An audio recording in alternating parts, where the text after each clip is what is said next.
ಎಲ್ರಿಗೂ ನಮಸ್ಕಾರ, welcome back to Raha Tales YouTube channel.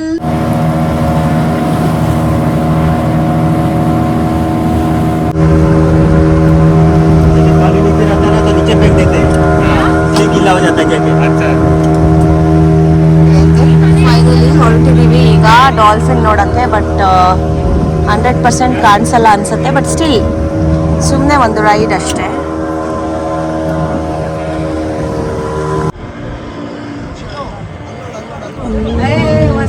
ಎರಡಿದೆ.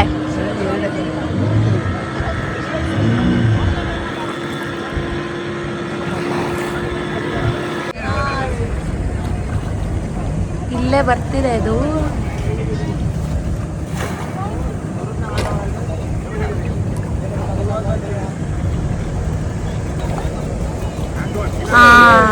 ಸ್ವಲ್ಪ ಬಂದು ಕೂಲಿ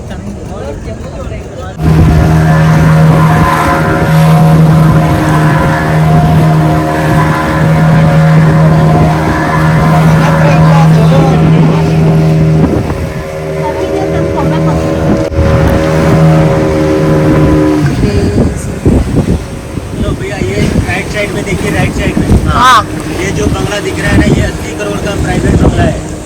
और ये बंगला का नाम है मिलिंडर प्लेस और इसका ओनर का नाम है जिमी गेस्टर। डायमंड का बिजनेस करता है। अच्छा। और ये बंगला का नाम है मिलिंडर प्लेस।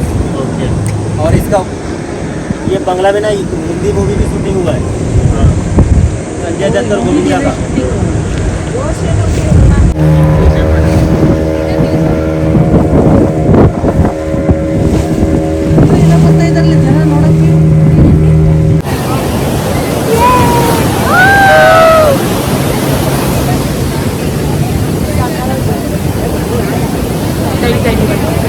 ಫೈನಲಿ ಇವಾಗ ನಾವು ಬಂದ್ವಿ ಧಾರವಾಡಿಗೆ. ಚಲೋ, ಲೆಟ್ಸ್ ಗೋ.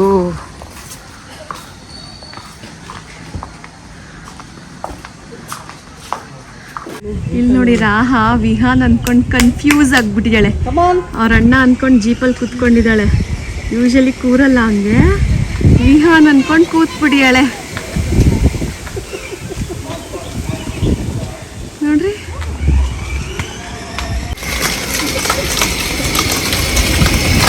ಹಾಯ್, ಏನ್ ನಿನ್ನ ಹೆಸರು? ದುರ್ಗಾ ಅನ್ಶಾ. ಚಿನ್ನ ನಿಮ್ಮ ಅಣ್ಣ ಅಂತ ಕನ್ಫ್ಯೂಸ್ ಆಗ್ಬಿಟ್ಟಿದ್ಯಾ?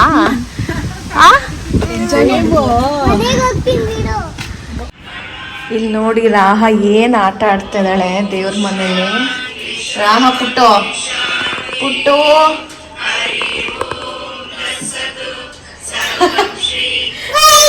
ರಾಹಾ ಏನ್ ಮಾಡ್ತಾ ಇದೆಯಾ ಚಿನ್ನ? ಪುಟ್ಟಮ್ಮ, ಏ ಬಂಗರಿ. ರಾಹಾ ಪುಟ್ಟು. ಈಗ ಗೋವಾ ಟ್ರಿಪ್ ಎಲ್ಲ ಮುಗಿಸ್ಕೊಂಡು ನಾವು ಬಂದಿದ್ದೀವಿ ತುಮಕೂರಿಗೆ ಆಲ್ಮೋಸ್ಟ್. ಮತ್ತೆ ಈಗ ತುಮಕೂರಿಗೆ ಬಂದು ಒಂದು 2-3 ಡೇಸ್ ಆಯಿತು. ಆ್ಯಂಡ್ ಮತ್ತೆ ಈಗ ಹೊರಟಿದ್ದೀವಿ ಬ್ಯಾಂಗ್ಳೂರಿಗೆ. ಅಜ್ಜಿನ ಒಂದ್ಸತಿ ಮಾತಾಡ್ಸ್ಕೊಂಡು ಹೋಗೋಣ ಅಂತ ಫಾರ್ಮ್ ಹೌಸಿಗೆ ಬಂದಿದ್ದೀವಿ. ರಾಹಾಕ್ ಫುಲ್ ಖುಷಿಯಾಗ್ಬಿಟ್ಟಿಯಾಳೆ, ಸ್ಪೇಸ್ ಸಿಕ್ಕಿದೆ ಇಲ್ಲಿ ಆಟ ಆಡೋಕ್ಕೆ ಅಂತ. ಫೈನಲಿ ಇದಾಗಿತ್ತು ನಮ್ಮ Goa trip vlog. So next ಇನ್ನು ಅಪ್ಕಮಿಂಗ್ ಕೊಡೈಕೆನಾಲ್ ಟ್ರಿಪ್ದು ವ್ಲಾಗ್ ಬರೋದಿದೆ. So stay tune to Raha Tales YouTube channel. Actually ನಮ್ಮ ಮನೆಯ ಹೋಮ್ ಟೂರ್ ಕೊಡಬೇಕು. ಆದಷ್ಟು ಬೇಗ ನಿಮಗೆ ನಮ್ಮ ಫಾರ್ಮ್ ಹೌಸ್ದು ಒಂದು ಹೋಮ್ ಟೂರ್ ಕೊಡ್ತೀವಿ. ಸೊ ನಾವಿವತ್ತು ಮಾಡೋಕ್ಕೆ ಹೊರಟಿದ್ದೀವಿ ಬಿಸ್ಕಾಫ್ ಚೀಸ್ ಕೇಕ್. ಸೊ ಅದಕ್ಕೆ ಬೇಕಾಗಿರೋ ಇಂಗ್ರೀಡಿಯೆಂಟ್ಸ್ ಇಷ್ಟೇ: cream cheese, Biscoff spread and Biscoff biscuit and icing sugar. So it's very easy to do. So ತೋರಿಸ್ತೀನಿ ಈಗ ಹೇಗೆ ಮಾಡಬೇಕು ಅಂತ. ತುಂಬ ದಿನದಿಂದ ಇದನ್ನು ಮಾಡಬೇಕು ಅಂದ್ಕೊಂಡು ಫೈನಲಿ ಇವತ್ತು ಕಾಲ ಕೂಡಿ ಬರ್ತಾ ಇದೆ. ಸೊ ಬನ್ನಿ, let's get started. So first ಈಗ ಬಿಸ್ಕೆಟ್ ಎಲ್ಲ ಹಾಕ್ಕೊಂಡ್ಬಿಟ್ಟು ಗ್ರೈಂಡ್ ಮಾಡ್ಕೊಳ್ಳೋಣ. Full powder mix fine powder ಮಾಡ್ಕೊಳ್ಳೋಣ. ಸೊ ಒಂದಿಷ್ಟು ಲೋಟಸ್ ಬಿಸ್ಕಾಫ್ನ ಹೀಗೆ ಹಾಕ್ಕೊಂಡು ಫೈನ್ ಪೌಡರ್ ಮಾಡ್ಕೋಬೇಕು. This is the first step. So just make a powder like this. Just make fine powder of Lotus Biscoff. Okay, so ಈಗ ಈ cream ಚೀಸ್ನ ನಾವು ಬೌಲ್ಗೆ ಸರ್ವ್ ಮಾಡ್ಕೊಳ್ಳೋಣ. Mix it. ಆ್ಯಂಡ್ ಈಗ ಇದಕ್ಕೆ ಒಂಚೂರು ಲೋಟಸ್ ಬಿಸ್ಕಾಫ್ ಸ್ಪ್ರೆಡ್ನ ಈ ಥರ ಹಾಕ್ಕೊಳ್ಳಿ. And add some icing sugar to this. ಎಷ್ಟು ಬೇಕೋ ಸ್ವೀಟು ಅಷ್ಟನ್ನೇ ನೋಡಿಕೊಂಡು ಹಾಕ್ಕೋಬೇಕು. Mix it well. ಪ್ರಾಪರಾಗಿ ಮಿಕ್ಸ್ ಮಾಡಬೇಕು. ಆ್ಯಕ್ಚುಲಿ ಇದನ್ನು ಬೀಟ್ ಮಾಡಿದ್ರೆ ಏನೋ ಸೂಪರ್ ಆಗಿರುತ್ತೆ. ಸೊ ಬಟ್ ಬೀಟ್ ಮಾಡೋಕ್ಕೆ ಈಗ ನೋಡಿ ಕರೆಂಟ್ ಈಗ ಬಂದಿದೆ ಕರೆಂಟ್. ಆ್ಯಕ್ಚುಲಿ ಆವಾಗಲೇ ಇರಲಿಲ್ಲ. ಸೊ ಕರೆಂಟ್ ಬೀಟರ್ ಬೇಕು. So mix it properly like this. ಇನ್ನೂ ನೀಟಾಗಿ ಬೀಟ್ ಮಾಡಿ ಇನ್ನೂ ಬ್ಯೂಟಿಫುಲ್ಲಾಗಿ ಇದನ್ನು ಮಾಡೋಣ ಬನ್ನಿ. ಸೊ ಫೈನಲಿ ಈ ಥರ ನೀಟಾಗಿ ಬೀಟ್ ಮಾಡ್ಕೋಬೇಕು. ಈ ಬಿಸ್ಕಾಫ್ ಸ್ಪ್ರೆಡ್ ಮತ್ತು ಈ ಐಸಿಂಗ್ ಶುಗರ್ನ ಹಾಕಿ ನೀಟಾಗಿ ಈ ಲೆವೆಲ್ ಕನ್ಸಿಸ್ಟೆನ್ಸಿ ಬರಬೇಕು. ಆ ಥರ ನೀಟಾಗಿ ಮಿಕ್ಸ್ ಮಾಡಿ. ಸೊ ಈಗ ಫೈನ್ ಪೌಡರ್ ಮಾಡಿರೋ ಬಿಸ್ಕಾಫ್ ಬಿಸ್ಕೆಟ್ ಪೌಡರ್ನ ನೀಟಾಗಿ ಒಂದು ಬೌಲಿಂಗಿಗೆ ಸರ್ವ್ ಮಾಡ್ಕೊಳ್ಳಿ. ಸೊ ಇದನ್ನು ಈಗ ಗೀ ಹಾಕ್ಬಿಟ್ಟು ಸೆಟಲ್ ಮಾಡೋಣ. Okay, 2 spoons of ghee is enough settle ಮಾಡೋಕ್ಕಷ್ಟೇ.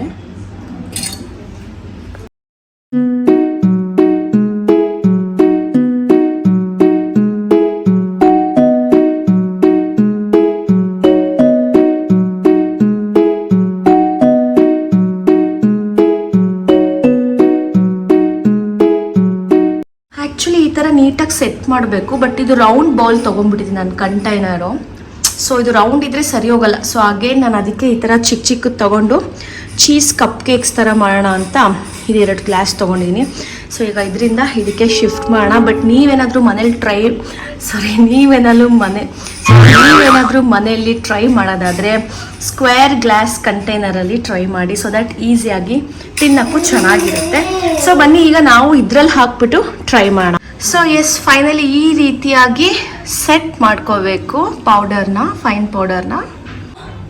So ಈಗ ಈ ಮಿಕ್ಸ್ಚರ್ನ ಈ ಕಂಟೈನರ್ ಒಳಗೆ ಹಾಕಿ ಫಿಕ್ಸ್ ಮಾಡೋಣ ಬನ್ನಿ. ಸೊ ಎಸ್, ಫೈನಲಿ ಈ ರೀತಿಯಾಗಿ ಸೆಟ್ ಮಾಡಿದ್ದಾಗಿದೆ ಆಲ್ಮೋಸ್ಟ್. ಬನ್ನಿ ನೋಡೋಣ ನೆಕ್ಸ್ಟ್ ಟಾಪಿಂಗ್ ಏನು ಹಾಕಬೇಕು ಅಂದರೆ ಬಿಸ್ಕಾಫ್ ಸ್ಪ್ರೆಡ್ನ ಹಾಕಬೇಕು. ಚಲೋ ಬನ್ನಿ ಹಾಕೋಣ.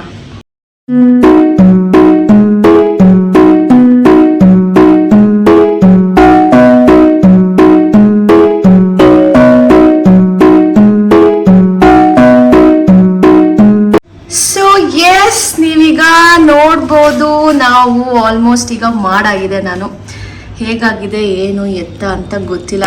ಆ್ಯಕ್ಚುಲಿ ಇದನ್ನು ರೆಫ್ರಿಜಿರೇಟ್ರಲ್ಲಿ ಇಟ್ಟು 3 hours ಇದನ್ನು ಇಡಬೇಕು. ಆಮೇಲೆ ನೋಡಬೇಕು ಹೇಗಾಗಿದೆ ಅಂತ. ಸೊ ಬನ್ನಿ ನೋಡೋಣ ಹೇಗಾಗಿದೆ ಏನು ಎತ್ತ ಅಂತ.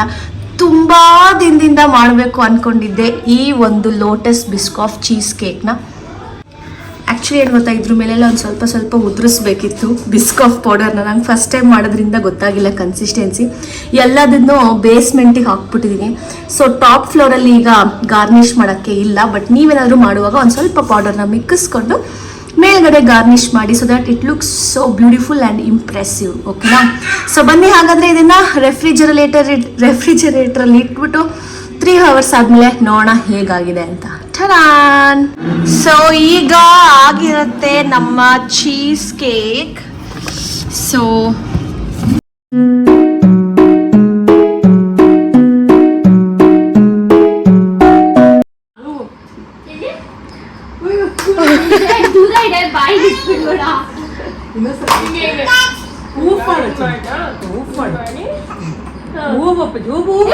ರಾಹ ಅವರ ಚಿಕ್ಕಿ ಬಂದಿದ್ದಾರೆ ಇವತ್ತು.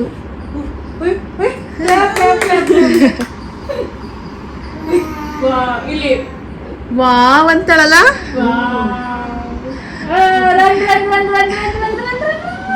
ಹೋಪ್ ನಿಮಗೆಲ್ಲ ಈ ವಿಡಿಯೋ ಇಷ್ಟ ಆಗಿದೆ ಅನ್ಕೊಂತೀನಿ. ಇಷ್ಟ ಆದಲ್ಲಿ ಲೈಕ್ ಮಾಡಿ, ಶೇರ್ ಮಾಡಿ ಹಾಗೂ ಸಬ್ಸ್ಕ್ರೈಬ್ ಮಾಡಿ. ಟಾಟಾ ಬೈ ಬೈ, ಸಿಗುವ ನೆಕ್ಸ್ಟ್ ವ್ಲಾಗಲ್ಲಿ ಅಂತ ಹೇಳ್ತಾ ಈ ವ್ಲಾಗ್ನ ಇಲ್ಲಿಗೆ ಎಂಡ್ ಮಾಡ್ತಾ ಇದ್ದೀವಿ. ಬಾಯ್.